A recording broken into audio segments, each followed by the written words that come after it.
यहाँको पनि अब यो फलेर झपक्कै रहेछ अहिले त है। फल्यो फुल्यो, कति राम्रो फुलहरू पनि फुल्यो देखियो फल्यो ठाउँ ठाउँमा। हजुर। यहाँहरू कतिको उत्साहित हुनुहुन्छ अहिलेबाट? अहिले हामी यसमा लगानी गर्ने तीनैजना हामीले चाहिँ अपेक्षा गरे भन्दा धेरै खुसी छौँ।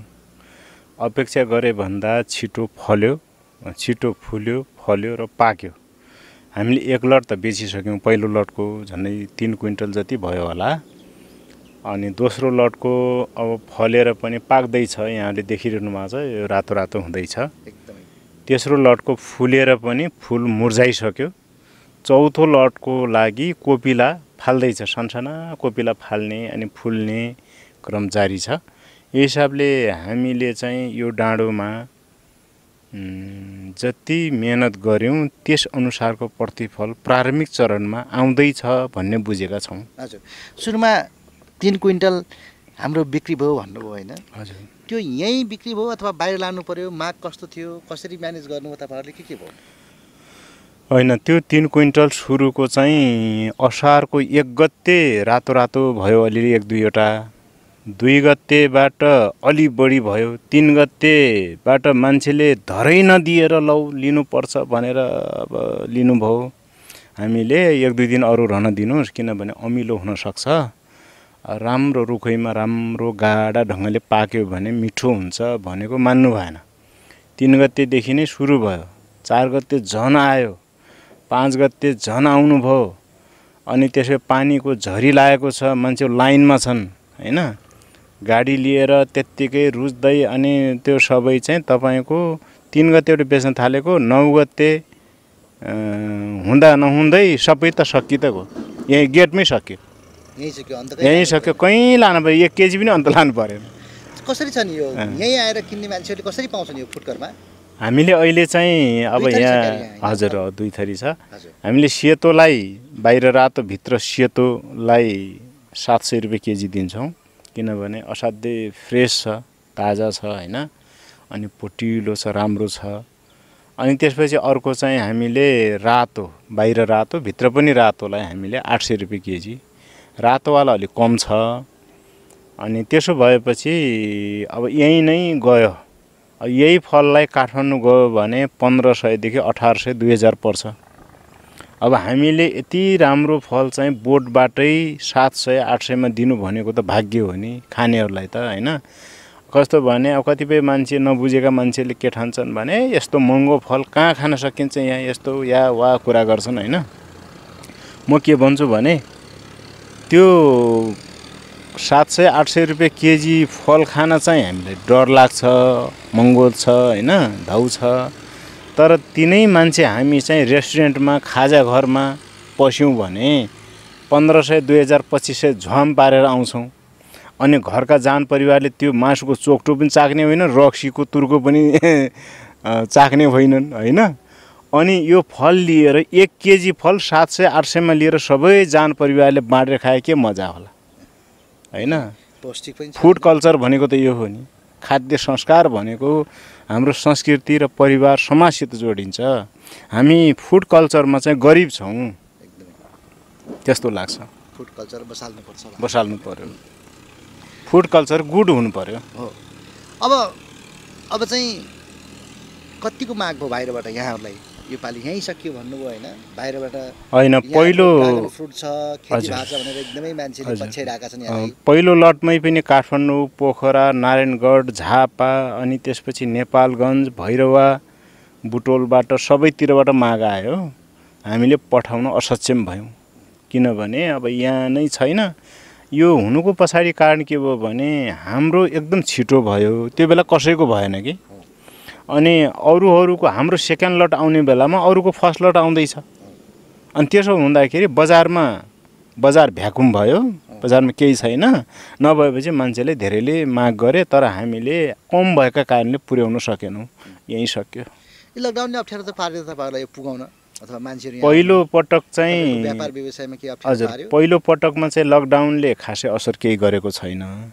हामीलाई एउटा कुरामा लकडाउनले असर गर्यो, त्यो के भने हामीसँग बिरुवा थियो छ, बिरुवा जति जुन रफ्तारमा छिटो जानु पर्थ्यो त्यो अलि ढिला भयो किनभने बिरुवामा चाहिँ अब एडभान्स गरेको होइन, पहिल्यै अग्रिम बुकिङ गरेको धेरै मान्छेहरू हुनुहुन्छ। उहाँहरूलाई चाहिँ लकडाउनले के गर्यो, तयारी गर्न दिएन। तयारी गर्न नदिएपछि उहाँले बिरुवा लिएर लाउन भएन, अनि यताउता गर्न पनि नदिने, लाठा हानिहाल्ने, मान्छेहरू आउनु पनि पाएनन्। त्यसले गर्दा बिरुवा जानमा चाहिँ अलि समस्या भयो, तर फल जानमा चाहिँ समस्या भएन पहिलो लटको। अब सेकेन्ड लटमा के हुन्छ हेरौँ। मतलब यहाँहरूले बिरुवा पनि बेच्दै आउनु भएको छ, यहीँ उत्पादन बिरुवा बेच्दै आएका छौँ। कसरी छ नि यो बिरुवाको प्रति पिस? बिरुवा सेतोवालाको चाहिँ प्रति पिस 200 छ, रातोको 300 छ। कति जति बिक्री भयो होला यो बिरुवा?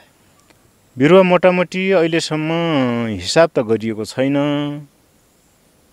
कति गयो खै। अब सबै गरेर 3-4 हजार त गयो कि। हामीले बुझ्न खोजेको यो नयाँ एक किसिमको नयाँ फल होइन, हजुर, धेरैको चासोको विषय पनि भएको छ। मान्छेले धेरैले तपाईँहरूलाई पछ्याइरहेका पनि छन्। कति बिरुवा गए अथवा दाङमा यो चाहिँ ड्रागन फ्रुटको खेती सबैले घर घरमा गर्लान् नगर्लान्, के छ त्यसो कहिलेसम्म विस्तार होला खेती दाङमा भन्न खोजे हामीले चाहिँ? दाङमा चाहिँ के छ भने नजिक पासकोले 1-2वटा 2-4वटा लानुहुन्छ। ठुलो लाने चाहिँ थोरै अहिले 5-7 जना हुन थाल्नु भएको छ। एकजना घोराईको रुकुम निवासी, पहिले अहिले घोराई बस्ने दुर्गा बुढाले चाहिँ 1000 बिरुवा लिएर लगाउनु भएको छ। एउटा राम्रो फार्मिङ गर्नुभएको छ उहाँले, खुब राम्रो गर्नुभएको छ। घोराई आर्मी क्याम्पभन्दा अलि माथि गर्नुभएको छ, होली जाने बाटोमै छ। त्यसपछि यता एकजना अर्को चुमबहादुर रावल भन्ने हुनुहुन्छ रुकुमकै, उहाँले चाहिँ कहाँ गर्दै हुनुहुन्छ भने तपाईँको कुन ठाउँ हो, यता तलतिर कता गर्दै हुनुहुन्छ, तुलसीपुरतिर। हजुर, तुलसीपुरको अलि तलतिर कता गर्दै हुनुहुन्छ उहाँले। उहाँले चाहिँ झन्डै 1000-1200 बिरुवा लिने भनेर यहाँ चाहिँ अग्रिम बुकिङ गर्नुभएको छ। अनि अब अरूहरू पनि त्यसरी लागिराख्नु भएको छ। अब बबई गाउँपालिकाले झन्डै तपाईँको त्यस्तै उसले पनि 1100-1200 चाहन्छन् बिरुवा लिने भनेर अग्रिम बुकिङ गरे गाउँपालिकाले। हजुर, बबई गाउँपालिकाका केही साथीहरू हुनुहुन्छ, गाउँपालिकाले होइन, त्यो गाउँपालिका भित्रका। हजुर, त्यसो गर्नुभएको छ। अब अरूहरूले पनि गरिराख्नु भएको छ, अन्यत्रबाट बिरुवा ल्याएर पनि यता कता गर्नुभएको छ भन्ने सुनिन्छ। त्यो हिसाबले चाहिँ मान्छेमा बिस्तारै चाहिँ चेतना बढ्दैछ, तर जुन रफ्तारमा जानुपर्ने त्यति रफ्तारमा गएको छैन। मान्छेमा क्युरियोसिटी कम छ कि सरी। अनि मान्छेमा चाहिँ के छ भने कौतूहलता, उत्सुकता होइन, नयाँ अभिरुचि जो हुनुपर्ने, जति हुनुपर्ने नि, त्यो अलिक कम भएको जस्तो लाग्छ हाम्रो यहाँको मान्छेहरूमा। तर यसले एउटा खालको सन्देश चाहिँ दियो जस्तो लाग्छ। त्यो के भने यसको जो बन्जरपना थियो नि, त्यो अहिले यसरी गुलजार भएर फुल्ने, फल्ने, हरियाली भएपछि अनि मान्छेहरूमा एउटा खालको उत्प्रेरणा हैन, ओहो गर्नुपर्ने रहेछ, गरे त हुँदो रहेछ त भन्ने खालको अलिअलि गयो कि भन्ने लागेको छ मलाई। त्यही त तपाईँलाई कतिले भने होइन, त्यत्रो राजनीतिको शिखरमा पुगेको मान्छे होइन, सबै त्यो छोडेर यो बन्जर भूमिमा खेतीपाती गर्नु, त्यही पनि यो सिउँडी प्रजातिको ड्रागन फ्रुट लगाउनु, यो मान्छे त बौला कि भन्ने खालको कुरा पनि गरेको थिए होइन तपाईँलाई सुरुमा। आज के भन्छन् तिनीहरूले? होइन, अब यो समाजमा दुवै थरी मान्छे हुन्छन्। एउटा नसोचेर बोल्ने, एउटा सोचेर बोल्ने।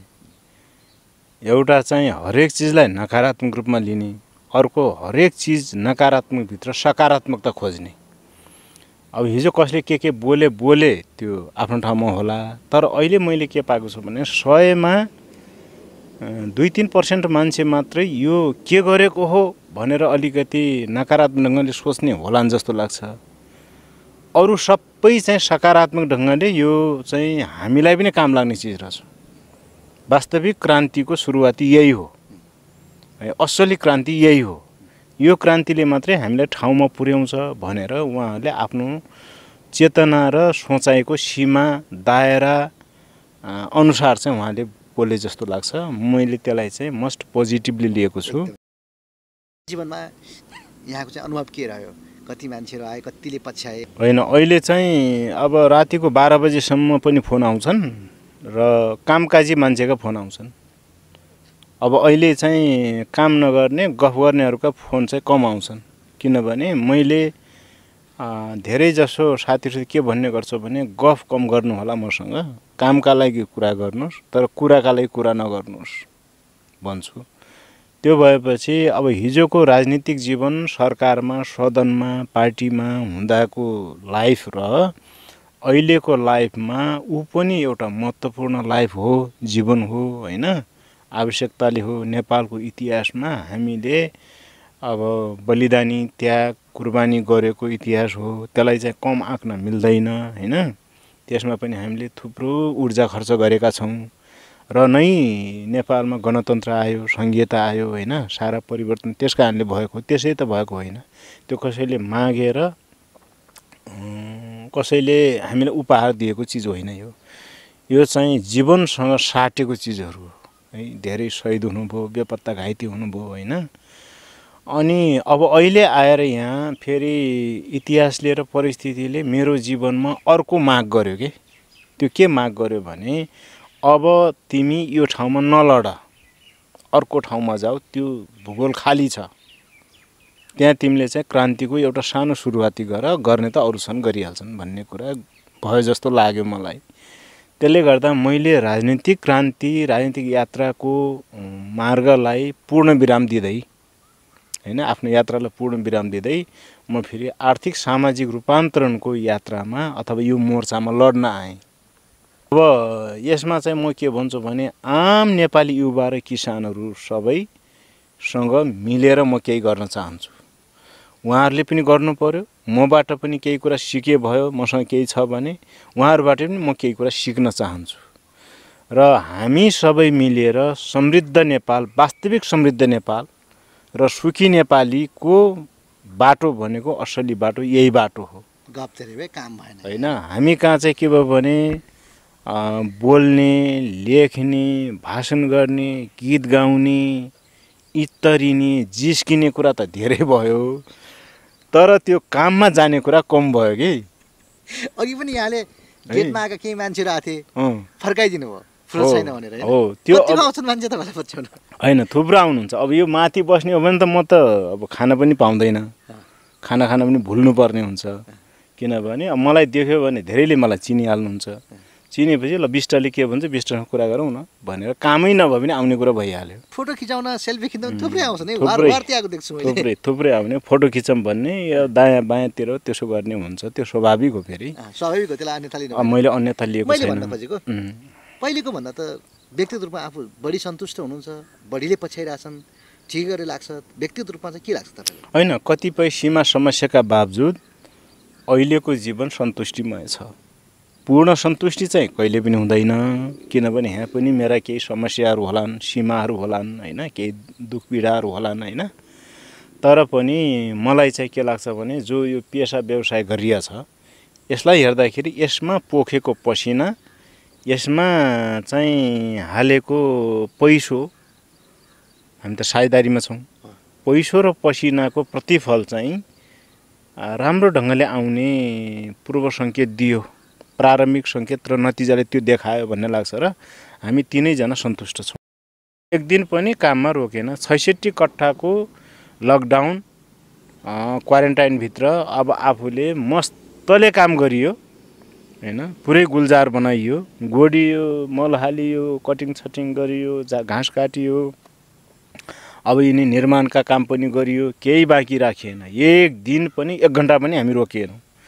त्यस हिसाबले म के भन्छु भने कोरोना आयो, कोरोना सर्छ भने माटोबाट भाग्ने, शरमबाट भाग्ने त्यो होइन नि। त्यो भनेको त सजगता अपनाउने, मान्छेका बिचको सजगता हो होइन। सामाजिक दूरी होइन, भौतिक दूरी राख्ने हो। सामाजिक दूरी राख्ने भनेको असहिष्णुता आउँछ समाजमा। सजिलो होला यो लकडाउनमा, मान्छेहरू कम आयो होला, काम मजाले गर्नु। झन् गजब भयो। किनभने पहिला चाहिँ डिस्टर्ब हुन्थ्यो साह्रै, कामै गर्न नपाइने, मान्छे आए कुरा गरेका गरे, बोलेका बोले, गएका गई हुन्थ्यो। तर यसमा चाहिँ हामीलाई आनन्द भयो एकदमै। त्यसरी आउने मान्छेले के सोच्छन् तपाईँलाई? होइन, त्यसरी आउने मान्छेले अब सोध्ने त्यही त हो नि। कोही मान्छे आउनुहुन्छ र राजनीतिक कुरा गर्नुहुन्छ, किन छोडिस् पार्टी, यहाँ आएर के गरेका छस्, के हो तेरो पारा भन्ने तरिकाले अलि बाउठा कुरा गर्नुहुन्छ कोही होइन।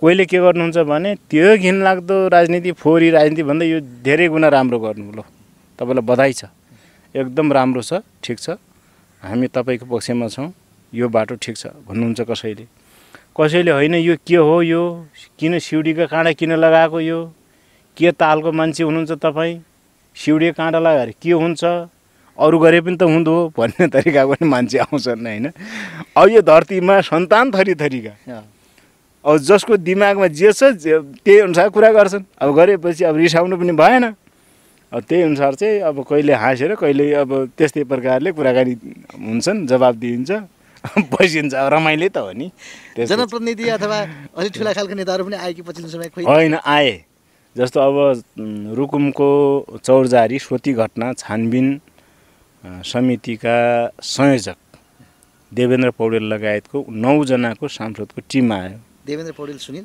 हजुर उहाँहरू 9 जना आउनुभयो अनि उहाँहरूले बाटै फोन गर्दै मिन विश्वकर्मा लगायतले फोन गर्दै देवेन्द्रजीले फोन गर्दै आउनुभयो आज तपाईँको फार्ममा पस्नुपर्ने भयो लौ अब कता हो के हो भन्नु हुन्छ आउनुहोस् तर गेटमै भेट हुन्छ गेटभित्र छिर्न पाउनुहुन्न भने मैले किन छिर्न पाउँदैनौँ हामी भन्दाखेरि कोरोना जो थियो अब कारण कोरोना तपाईँसित कोरोना हुनसक्छ तपाईँ ठाउँ डुल्ने मान्छे के भर्छ हामीसँग हुनसक्छ तपाईँलाई सर्ला तपाईँसँग हुनसक्छ हामीलाई सर्ला त्यसैले अब एकदम सजगता स्वरूप गेटमै तपाईँ गेट बाहिर म गेटभित्र कुरा हुन्छ आउनुहोस् वेलकम भने मैले आउनुभयो कुराकानी भयो भित्र आउनु पाउनु भएन आउनु पाउनु भएन एकदम टाइट एकदम टाइटली उहाँहरू बाहिरबाट जानुभयो 12-14 केजी कति चाहिँ फल किनेर लानुभयो त्यतिखेर पाकेको थियो अनि त्यसपछि फोटो भित्र बाहिरको खिचियो होइन त्यही भयो के भन्नु उहाँहरूले त्यस्तो केही टिपिकल कुरा केही गर्नुभयो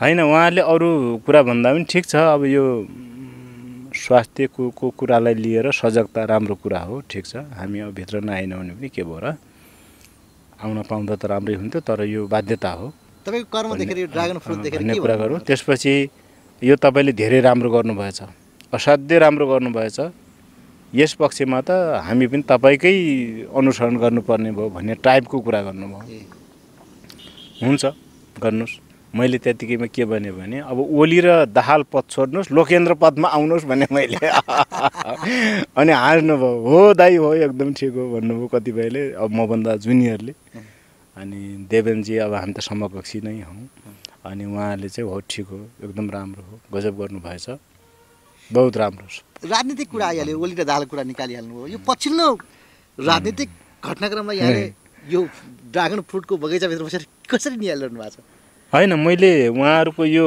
पार्टीको आन्तरिक कलह छ नि किचलो जो त्यो किचलो मूलतया यो पद र सुविधाको हो सुविधा कसले धेरै लिने र पद कसले पद चाहिँ असन्तुलित भयो भन्ने दाहालको होला मलाई कि प्रधानमन्त्री दिनु पर्यो कि एकलौटी अध्यक्ष दिनु पर्यो भन्ने होला उनको होइन जस्तो लाग्छ अब ओलीजीले अब यो शरणार्थी भएर आउने घरबेटीलाई लखेट्न खोज्ने भन्ने जस्तो कुरा गर्नुहुन्छ के अरे उहाँ होइन त्यसो भएपछि अब सारमा उहाँहरूको पार्टी फुटिसक्यो सारमा फुटिसक्यो रूपमा डेन्टिङ पेन्टिङ गरेर टुटा फुटा काँचलाई जोड्ने कोसिस हुँदैछ टुटेको फुटेको काँच कहिल्यै पनि असली रूपमा जोडिन्न र त्यसले अनुहार पनि सफा देखाउँदैन टिक्दैन त्यसैले उहाँहरूको पार्टी सारमा फुटिसकेपछि रूपमा कहिले घोषणा गर्ने भन्ने मात्रै हो